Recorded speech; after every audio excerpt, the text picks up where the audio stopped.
జై శ్రీరామ్. తెలంగాణలో రాజకీయ భవిష్యత్తు ఏ పార్టీకి ఉంది? ఇప్పుడు తాజాగా జరుగుతున్న చర్చ ఇది. అంటే ఒక యుద్ధానికి ఇంకో యుద్ధానికి మధ్యన ఉన్న గ్యాప్ను శాంతి అని ఎలా అంటారో, ఒక రాజకీయ ఎన్నికల తర్వాత భవిష్యత్తులో వచ్చే మరో రాజకీయ ఎన్నికలకు, అంటే ఒక ఎన్నికలకు తర్వాత మళ్ళీ భవిష్యత్తులో వచ్చే ఇంకో ఎన్నికల మధ్యలో ఉన్న సమయాన్ని వాస్తవంగా శాంతి అనాలి. ఎందుకంటే ఆ రెండు యుద్ధాలే కదా, ఇది రాజకీయ శాంతి అన్నమాట. ఈ రాజకీయ శాంతిలో సమయంలో ఇప్పుడు చర్చ నడుస్తుంది, తెలంగాణలో భవిష్యత్తు ఏ పార్టీకి ఉంటుంది. అంటే ఎమ్మెల్సీ ఎలక్షన్స్ అయిపోయాయి, ఆ తర్వాత స్థానిక సంస్థల ఎన్నికలు రాబోతున్నాయి. ఈ రెండిటి మధ్యలో ఉన్న సమయం అంటే 6 నెలలు 4 నెలలు, అంటే ఇప్పుడిప్పుడే రేవంత్ రెడ్డి ప్రభుత్వము ఎన్నికలు పెట్టే పరిస్థితి ఏం కనిపించట్లేదు. ఎందుకంటే ఇప్పుడు ఎలా ఎండాకాలము, ఎమ్మెల్యేలు ఇప్పుడు ఎగ్జామ్స్ టైము, ఉపాధ్యాయులు దొరకరు, అందుబాటులో ఉండరు.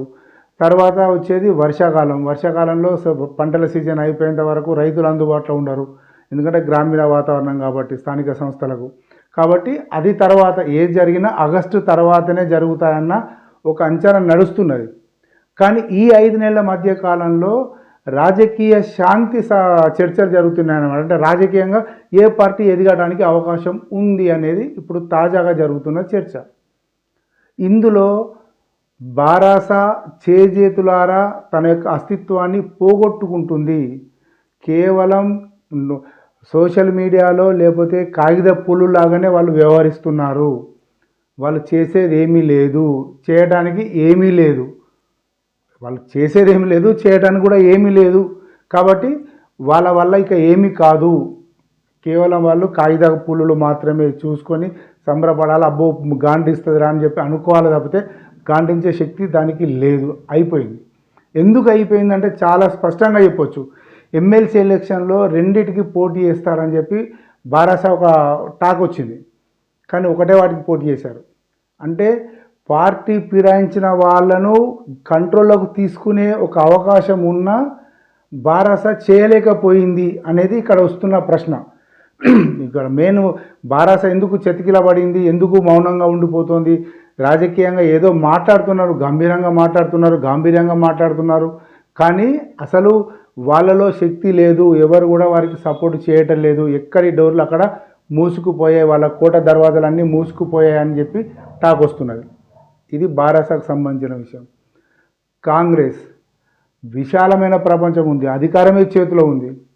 కానీ అధికారం చేతిలోకి రావడానికి ఏవైతే వాగ్దానాలు ఇచ్చారో ఆ వాగ్దానాలన్నీ కూడా నీటి మీద రాతలైపోయాయి. ఒక్కటి ఏది, ఒక మహాలక్ష్మి మన ఆర్టీసీ బస్సు ఒకటి చాలా ఇబ్బంది లేకుండా నడుస్తుంది. గృహలక్ష్మికి సంబంధించి, కరెంటుకు సంబంధించి రెండు చాలా ఇబ్బంది లేకుండా ప్రజల్లోకి వెళ్ళిపోయినాయి. ఎందుకు? దాంట్లో అడ్వాంటేజ్ ఏంటంటే అవి గవర్నమెంట్ బిజినెస్, అది అంటే అండర్ గవర్నమెంట్ బిజినెస్ కాబట్టి అక్కడ ఎక్కడ కూడా బయటపడట్లేదు. ఈవెన్ దో గ్యాస్ సిలిండర్కి 500 రూపాయల గ్యాస్ సిలిండర్ కూడా డబ్బులు రావట్లేదు ఎవరు కూడా. సిలిండర్ తీసుకొని మరి అది స్కీము 3 నెలల స్కీమా, 6 నెలల స్కీమా, లేకపోతే 1 ఇయర్ స్కీమా, లేకపోతే సంవత్సరానికి ఒక 4 ఇస్తారా, సంవత్సరానికి ఒక 5 ఇస్తారా, లేకపోతే ఎన్ని వాడుకుంటే అన్ని ఇస్తారా? ఆ స్కీమ్కున్న చెప్పడం కష్టమవుతుంది, ఖచ్చితత్వం చెప్పడం కష్టమవుతుంది. సో ఇదే కాదు, ఇంకా 1,00,000 రూపాయలకు తోడుగా ఇంకో తులం బంగారం అనుడు, 2,500 ఇస్తాను, ఇంకా పోతే చాంతాడంత వ్యవస్థ లోపల అన్నీ ఫెయిల్యూర్. ఒక 2 స్కీములు 3 స్కీములు తప్ప అన్ని స్కీములు అన్ని పథకాలు కూడా కాంగ్రెస్ ఫెయిలే. రేవంత్ రెడ్డి ప్రభుత్వము ఇక్కడ చాలా అబాస్ పాలైన మాట మాత్రం వాస్తవం. ఇక తిట్టడానికి, ఎదురు వ్యక్తిని తిట్టడానికి ఏముంది? మన ఇట్లా ఒక చేతి ఒక వేలు చూపెడితే 3 వేలు మనకు చూపెట్టినట్టుగా రేవంత్ రెడ్డి ప్రభుత్వం కూడా గట్లే ఉంది. ఒక బీఆర్ఎస్ని ఒక మాట అంటే, బీజేపీని ఒక మాట అంటే వాళ్ళు మూడు సార్లు మన వేళ్ళు మనకే చూపిస్తున్నాయి తప్పు అని.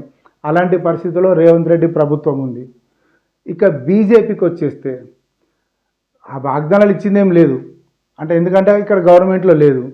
సెంట్రల్ గవర్నమెంట్ నుంచి ఫండ్స్ రావాలి, తీసుకురాపో, దమ్ముంటే తీసుకురాపో, కిషన్ రెడ్డి దమ్ముంటే తీసుకురాపో, బండి సంజయ్ అంటే, అరే భయ్ మీరు చేసిన పథకాలకు, మీరు చేసిన హామీలకు, మీరు చేసిన గ్యారెంటీలకు మీ రాష్ట్ర ప్రభుత్వాలకు మేమెందుకు డబ్బులు తీసుకొస్తాం కదా?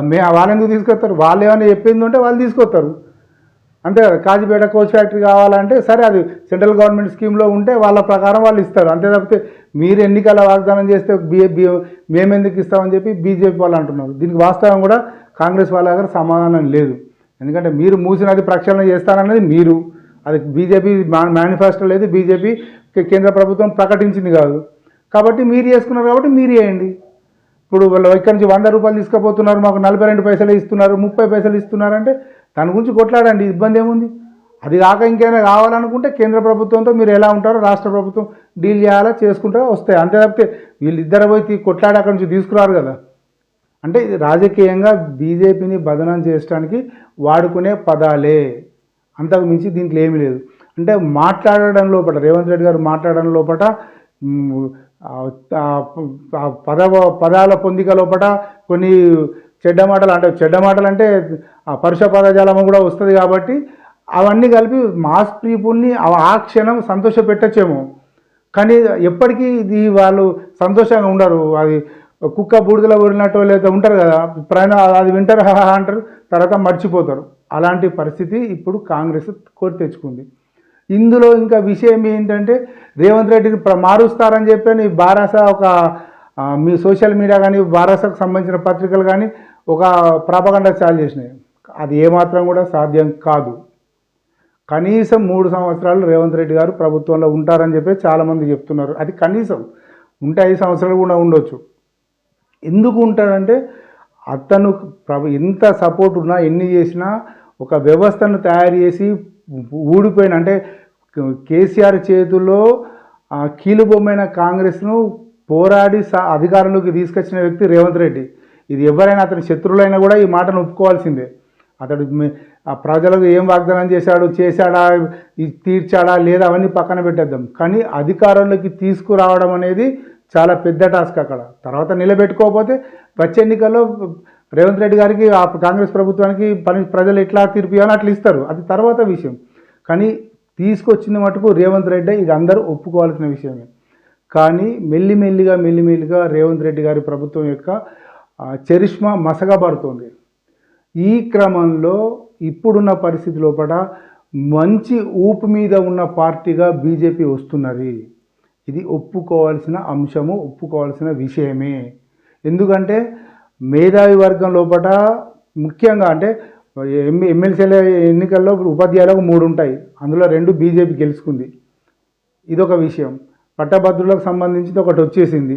అంటే ఏ రకంగా చూసినా ప్రజల లోపలికి వెళ్ళటానికి దానికి పుష్కలమైన అవకాశాలు ఉన్నాయి. ఆ అవకాశాలని బీజేపీ కన్నా సద్వినియోగం చేసుకుంటే, అంటే ఇప్పుడు ఎలాగైతే వీళ్ళు ఐకమత్యంగా సంఘటితంగా ఉండి కొట్లాడారో, అంటే పోరాడారో, రాజకీయ ఎత్తుగడలు వేసుకున్నారో, అదే రకంగా కనుక ఉంటే ఆ పనితనం కనుక స్థానిక సంస్థల ఎన్నికల్లో కనుక చూపెడితే, అంటే దాదాపు అప్పటి వరకు 2 సంవత్సరాలన్నర సమయం అయిపోతుంది. అంటే రేవంత్ రెడ్డి గారి ప్రభుత్వం పూర్తవుతుంది.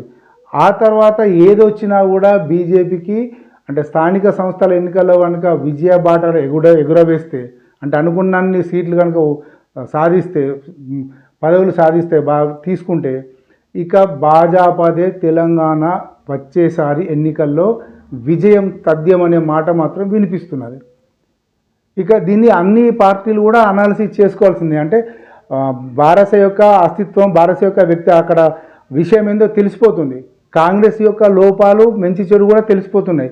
భాజపా లోపాలు బయటకు తెలియకపోయినా ప్రజల్లో మాత్రం ఇప్పుడు భాజపా పేరు నానుతోంది. భాజపా ఆల్టర్నేటివ్ ఇంకా వేరే లేదు, కాంగ్రెస్కు ఆల్టర్నేటివ్ భాజపాని అన్న పేరు మాత్రం వస్తున్నది. ఇక దాన్ని భాజపాలు కాపాడుకోవాల్సిన అవసరం ఉంది. రాజ్యాంగం కావాలనుకుంటే తెలంగాణలో ఇంకొకటి అధికారం రావాలనుకుంటే మాత్రం ఖచ్చితంగా వాళ్ళు ఇంకా కష్టపడాల్సిన అవసరం మాత్రం ఉంటుంది. జై శ్రీరామ్.